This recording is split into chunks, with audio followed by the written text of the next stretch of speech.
네, 어제 이어서 오늘 사도행전 13장을 이제 볼 텐데요. 조금 내용이 길죠. 네, 어제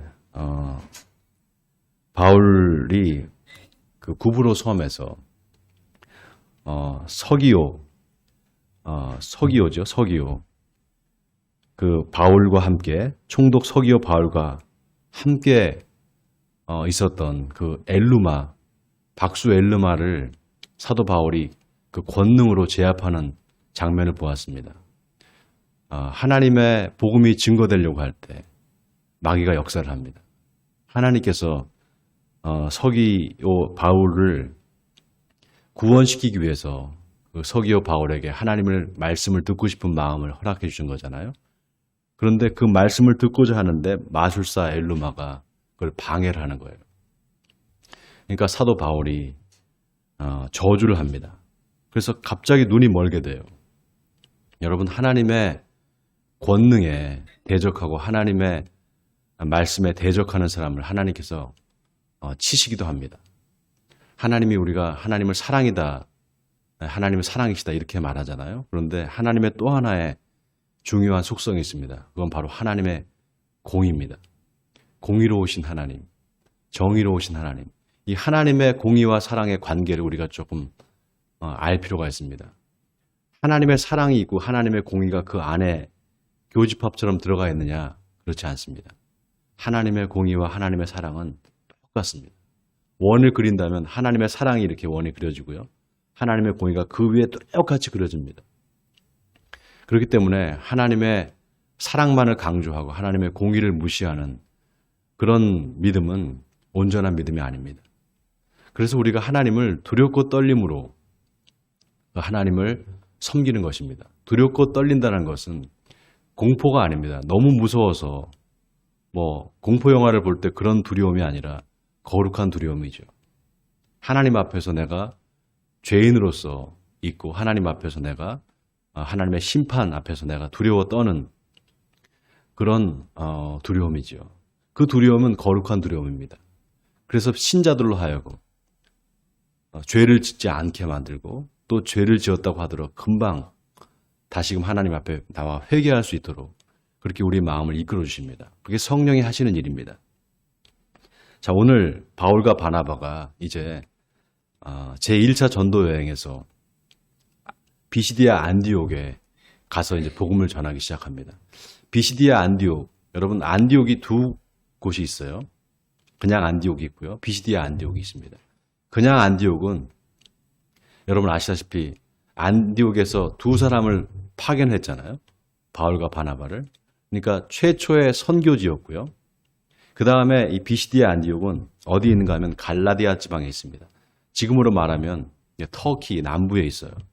터키 남부의 비시디아 안디옥에 이제 바울과 바나바. 그 다음에 바울의 생질인 바나바죠. 바나바의 생질인 마가 요한, 바로 마가복음을 기록한 그 마가가 같이 따라갑니다.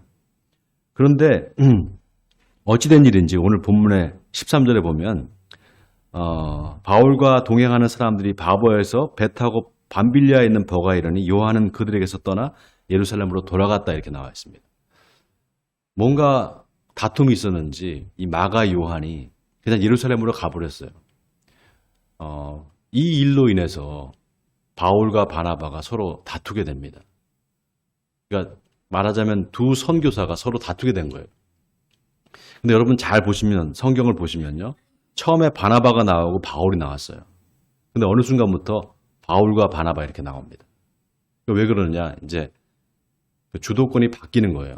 바나바에서 바울로 바뀌는 겁니다. 여러분 아시다시피 바울이 얼마나 율법에 능한 사람입니까?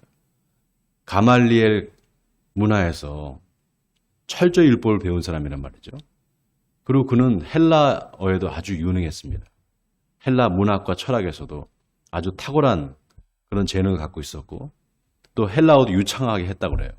그리고 로마 시민권까지 갖고 있었단 말이죠.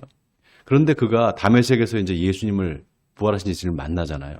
그리고 아라비아에 가서 전에 말씀드렸다시피 아라비아에서 3년 동안 있으면서 어떻게 하면 그 구약 성경의 말씀을 신약의 예수 그리스도의 그 탄생과 연결시킬까를 신학적으로 검증을 하고, 그러니까 신학적인 체계를 잡아서 그때부터 본격적으로 이제 복음 증거를 하기 시작했다 그랬잖아요. 자, 오늘 이 본문에 보면 비시디아 안디옥에 가서 바울이 이제 첫 번째로 사람들한테서 이제 설교를 하기 시작합니다. 이게 바울의 이제 첫 번째 설교인데요.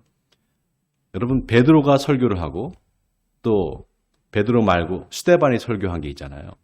사도행전에 보면 베드로의 설교가 나오고, 예루살렘에서 베드로가 그 마가의 다락방에서 성령 충만해서 바로 예루살렘 성전으로 올라가서 설교를 했을 때 5천 명이 하나님께, 예수님께 돌아오는 역사가 있었다고 그랬잖아요. 그 베드로의 설교와 또 스데반의 설교가 있습니다. 스데반 집사의 설교에 많은 사람들이, 유대인들이 화가 나서 돌로 쳐서 죽였잖아요, 스데반을. 자, 오늘 이 바울의 설교가 41절까지 계속되는데요. 이 바울이 얼마나 기가 막힌 사람인가 하면요. 바울의 설교의 요지는 그렇습니다. 다윗이 있는데 그 다윗한테 하나님께서 약속하신 게 있더라는 거예요. 그게 뭐냐면 바로 다윗한테 약속한 다윗의 언약인데요. 이거를 뭐라고 하냐면 나단의 신탁이다 이렇게 말합니다. 나단 선지자, 다윗 시대에 활동했던 선지자가 있습니다. 그 나단 선지자한테 하나님께서 말씀하시는 거예요. 네가 다윗 왕한테 가서 이 말을 전해라. 그게 이제 나단의 신탁인데요. 그 나단의 신탁이 뭐냐 하면 다윗 왕이 이제 다윗 왕의 그 왕위가 영원하게 지속될 거라는 겁니다. 다윗이 죽은 후에도 계속해서 그 다윗의 후손들을 통해서 영원히 지속되는데, 여러분 아시다시피 다윗의 아들이 있잖아요. 누굽니까? 솔로몬이죠. 그 솔로몬이 이제 성전을 짓게 될 것이고, 그 다음에 그 솔로몬 이후에 어느 시점에 메시아가 탄생할 것이다. 그 메시아가 다윗의 왕위를 영원히 보존할 것이다. 그 말을 합니다. 그게 사무엘상 7장 12절에 나옵니다. 우리 한번 찾아볼까요? 사무엘하 7장 12절 우리 한번 보겠습니다. 네, 사무엘하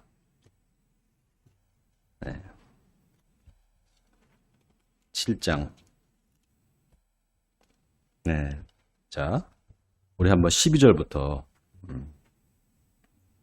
7절부터 17절까지 한번 보겠습니다. 제가 읽을 테니까 여러분 눈으로 따라오세요.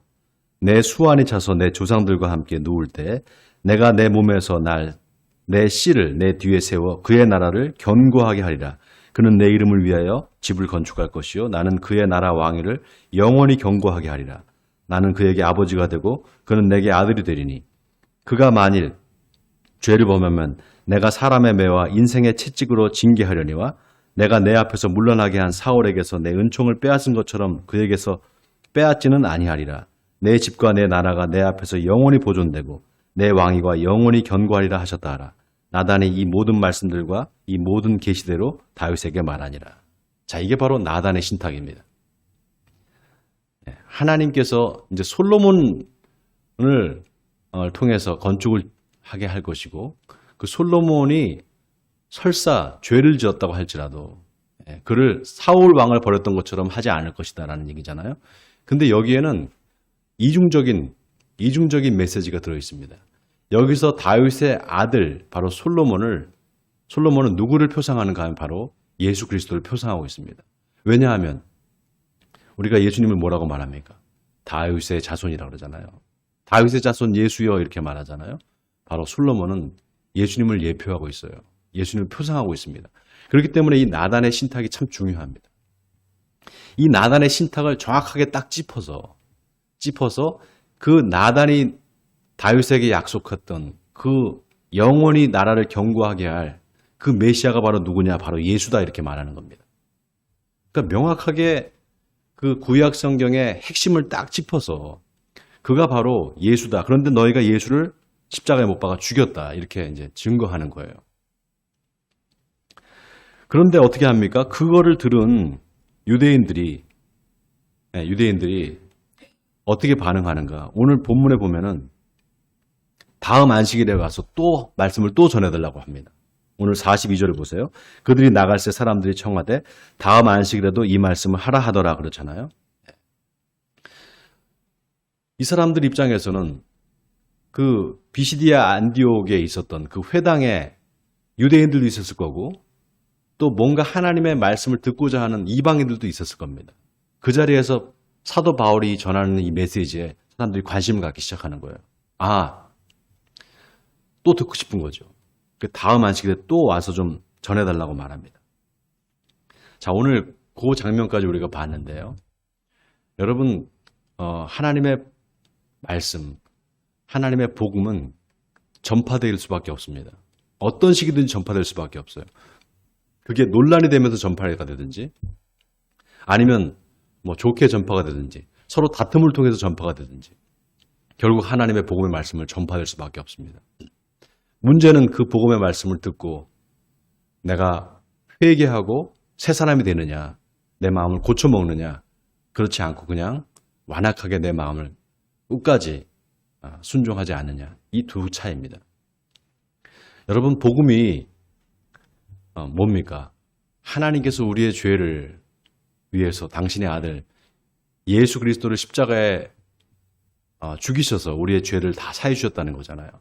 그래서 우리 죄가 다 없어졌다는 겁니다. 우리가 죄에서 구원받았다는 거예요. 그래서 예수님께서 말씀하신 게 십자가상에서 맨 마지막으로 하신 말씀이 뭐였습니까? 다 이루었다예요.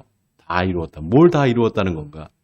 하나님의 뜻을 다 이루었다는 겁니다. 그 하나님의 뜻이 뭡니까? 모든 사람들이 죄에서 구원받는 겁니다. 그 모든 사람들이 죄에서 구원받는 그 하나님의 뜻을 예수님이 다 이루셨다는 거예요. 근데 문제는 뭐냐? 사람들이 믿지 않는 거예요. 다 이루었어요, 이미. 그래서 여러분, 주기도문에 보세요. 하늘에 계신 우리 아버지요, 이름이 거룩히 여김을 받으시며 나라에 임하옵시며 뜻이 하늘에서 이루어진 것 같이 땅에서도 이루어지이다 그러죠. 이미 하늘에서 뜻이 이루어졌다는 거예요. 그런데 이제 그 뜻이 땅에서도 이루어져야 된다는 겁니다. 땅에서도 어떻게 이루어지느냐? 바로 전도에 미련한 방식으로. 전도에 미련한 방식으로 하나님의 복음이 증거되기를 하나님께서 원하시고, 그래서 그 전도를 받고 사람들이 아하, 내 죄가 예수님 때문에 없어졌구나. 내가 죄로부터 자유한 사람이었구나. 그런데 내가 몰랐네. 이걸 깨닫게 되는 거, 그게 하나님께서 우리에게 맡기신 사명입니다. 오늘 여러분 새벽에 잘 나오셨습니다. 새벽에 우리가 이렇게 기도했으면 좋겠습니다. 하나님, 이 세상에 하나님의 사랑과 공의를 알지 못하고 죽어가는 사람들이 많습니다.